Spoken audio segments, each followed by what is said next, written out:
PTI का बड़ा U turn, assembly इजलास के बाइकॉट का ऐलान वापस। गुज़श्ता रोज अपोजिशन लीडर उमर अयूब खान ने कहा था, जब तक बानी पीटीआई और साथी रिहा नहीं होते इजलास के हिस्सा नहीं बनेंगे। पार्लिमानी पार्टी इजलास में अरकान की अक्सरियत ने कायदे हिज़्ब इख्तिलाफ के ऐलान की मुखालिफत कर दी। ज़राए का कहना है कि पीटीआई अरकान इजलास में शरीक होकर एहतजाज रिकॉर्ड कराएंगे। पीटीआई अरकान असेंबली इजलास में अपना एहतजाज रिकॉर्ड करवाने के बाद वॉकआउट करेंगे।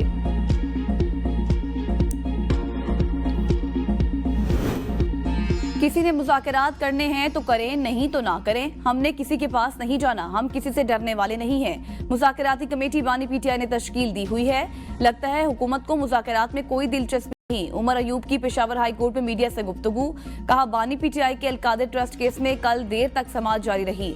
अदालती वक्त 3 या 4 बजे तक है। सवाल ये है, क्यों इतनी देर तक समाअत जारी रही? पीटीआई के कारकुनान को गुंजाइश से ज्यादा जेलों में रखा हुआ है।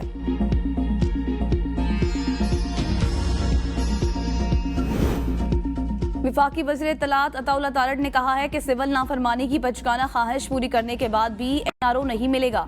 सोशल मीडिया पर अपने पैगाम में लिखा कि फितना उल सियासत अपनी पुरतशद्दुद कार्रवाइयों की पुरजोर नाकामी के बाद एक और मुल्क कौम मुखालिफ स्ट्रेटजी पर अमल पैरा होने की जिद कर रहा है। राना सनाउल्लाह कहते हैं, मुज़ाकरात नवाज शरीफ की इजाजत से होंगे। तहरीक इंसाफ को सिविल नाफरमानी की तहरीक चलाने की जल्दी है तो शौक पूरा कर ले। हुकूमत पीटीआई से जो बात करेगी एस्टेब्लिशमेंट को ऑन बोर्ड रखेगी। मुज़ाकरात का आगाज इतवार तक हो सकता है। बानी पीटीआई ने महाजराई की सियासत से नुकसान उठाया। हम एक कमेटी का ऐलान करेंगे जो पीटीआई के साथ बात करेगी। वज़ीर आज़म की वापसी पर मुज़ाकरात के मामले पर बात हो सकती है।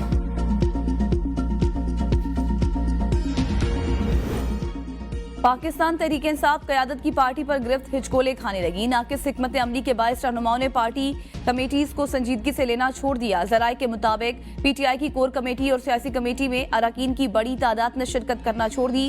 पार्टी रहनुमाओं ने क़यादत से शिकवा किया है कि वाज़ेह मौक़िफ़ न अपनाने के बायस आवाम और मुखालिफिन के सामने सुबकी का सामना करना पड़ता है। पीटीआई की किचन कैबिन की वजह से पार्टी रहनुमाओं और कारकुनान की मुश्किलात में इजाफा हो गया। बानी की जानिब से वाज़ेह गाइडलाइंस तक पार्टी मामलात बेहतर नहीं हो सकते। वज़ीर आज़म से इंडोनेशिया के सदर की मुलाकात। शहबाज शरीफ ने दौरा पाकिस्तान की दावत दी। आसियान इलाकाई फोरम की रुकनीत के लिए इंडोनेशिया की हिमायत को सराहा। दो तरफा ताल्लुकात बरकरार रखने के लिए करीबी राबते में रहने पर इत्तेफाक। वज़ीर आज़म ने कहा कि इंडोनेशिया पाकिस्तान का काबिल भरोसा तजारती शराकतदार है। शहबाज शरीफ ने पाम ऑयल फराहम करने वाले मुल्क के तौर पर इंडोनेशिया के किरदार को सराहा। दोनों रहनुमाओं का फ़लस्तीन के लिए गैर मुतज़लज़ल हिमायत का यादा। गजा जंग बंदी और मसला फ़लस्तीन के हल के लिए जामे तरीक़ाकार इख्तियार करने पर जोर। वज़ीर आज़म आज काहिरा में G8 सरबराह इजलास से खिताब करेंगे। शहबाज शरीफ मशरिक़ वुस्ता में इसराइली जारियत के नतीजे में पैदा होने वाली सूरत हाल पर गौर के लिए गजा और लेबनान में इंसानी बहरान और तामीर नौ के चैलेंजेस पर खुसूसी इजलास में भी शिरकत करेंगे। सरबराही इजलास के मौका पर वज़ीर आज़म की बांग्लादेश की अबूरी हुकूमत के चीफ एडवाइज़र, ईरान, तुर्की और मिस्र के सदूर से दो तरफा मुलाकातें भी मुतवक्के हैं।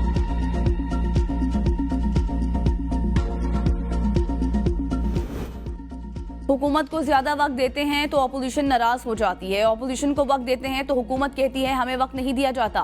नौजवानों के लिए असेंबली में इंटर्नशिप जरूरी है। स्पीकर सरदार रियाज सादिक का 2 रोज़ा स्पीकर्स कॉन्फ्रेंस का खिताब। कहा, बगैर किसी दबाव के ऐवान चलाना स्पीकर की जिम्मेदारी है। 2013 में असेंबली के दरवाजे तलबा के लिए खोले और मेहमान गैलरी में बिठाया। असेंबली में एहतजाज अखलाकियात के दायरे में रहते हुए होना चाहिए। स्पीकर कॉन्फ्रेंस में मुस्तकबिल का बेहतर लाहे अमल बनाने पर गौर होगा। स्पीकर कॉन्फ्रेंस से इत्तेहाद का पैगाम जा रहा है।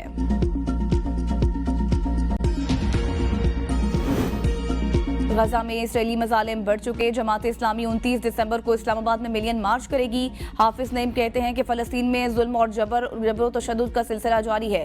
ट्रंप कहते हैं यरगमाली रिहा किए जाएं वरना नताज भुगतना होंगे।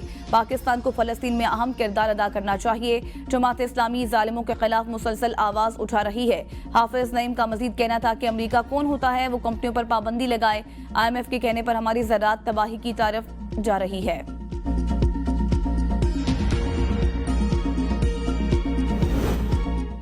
लाखों रुपए देकर रोजगार की तलाश में कीमती जानें चली गई। यूनान में कश्ती हादसे के तमाम लापता अफराद मुर्दा करार, जहां बहक पाकिस्तानियों की तादाद 40 हो गई।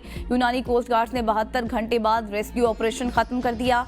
खराब मौसम और सख्त सर्दी के बायस किसी का बचना मुमकिन नहीं। 3 दिन के रेस्क्यू ऑपरेशन में मजमूई तौर पर 5 लाशें निकाली गई। 35 से ज्यादा पाकिस्तानी लापता हैं। बचने की उम्मीदें दम तोड़ गई। लापता पाकिस्तानियों में बड़ी तादाद कम और बच्चों की है। हादसे की शिकार तीनों कश्तियां लीबिया के इलाके तबरूक से रवाना हुई। लीबिया में अभी भी कमोबेश 5000 पाकिस्तानी मौजूद हैं और यूरोप जाने के ख्वाहिशमंद अफराद मुख्तलिफ पाकिस्तानी और लीबिया के एजेंटों की तहवील में हैं।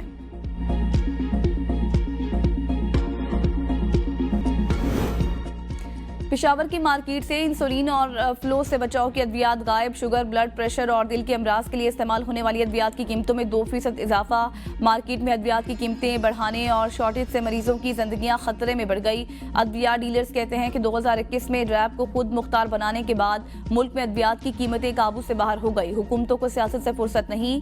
आए रोज धरनों ने भी कारोबार मुतासर कर दिया है।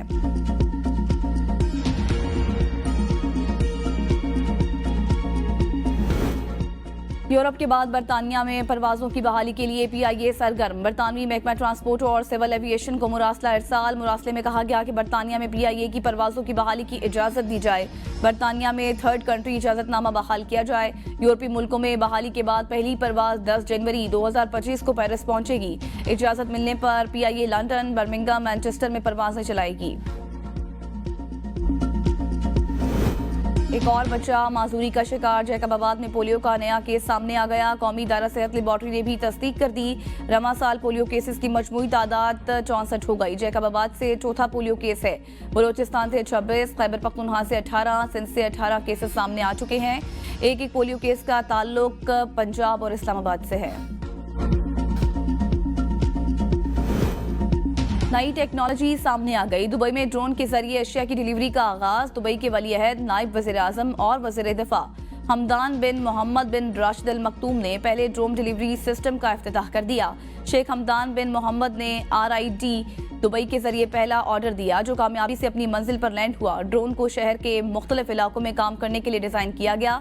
ड्रोन डिलीवरी 2030 तक दुबई के 33% हिस्सों तक पहुंच जाएगा। अफ्रीकी मुल्क कांगो में कश्ती उलटने से बच्चों समेत 25 अफराद हलाक हो गए। मीडिया रिपोर्ट्स के मुताबिक डूबने वाली कश्ती पर 100 से ज्यादा मुसाफिर सवार थे। दर्जनों लापता हैं। मकामी हुकाम का कहना है कि कश्ती में गुंजाइश से ज्यादा अफराद सवार थे। लापता अफराद की तलाश के लिए रेस्क्यू ऑपरेशन जारी है। हुकाम ने कहा कश्तियों के हादसे की एक बड़ी वजह नेविगेशन सिस्टम की भी खराबी है।